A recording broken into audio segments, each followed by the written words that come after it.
If you're someone who's into Copic or Pro markers, I'm sure you've heard of Ohuhu.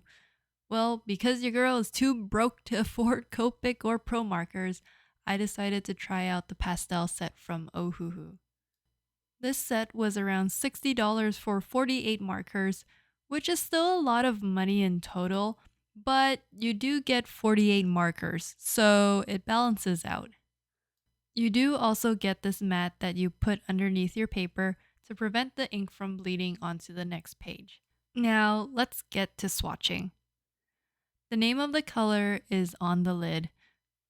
For this set, one end is a chisel tip and the other is a brush tip.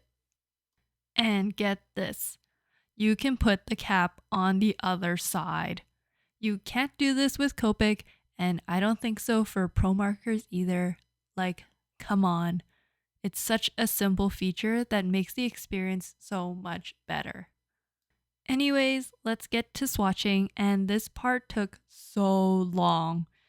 In reality, it was probably around 20 minutes of trying to find the color and swatching the marker. One thing I will say is that the colors aren't exactly pastel like on the lid. It's slightly darker, but I was aware of this when purchasing. Another thing I noticed is that they don't smell as strong of alcohol as Copic markers do, which is nice. On my first impression, the ink blends really nicely.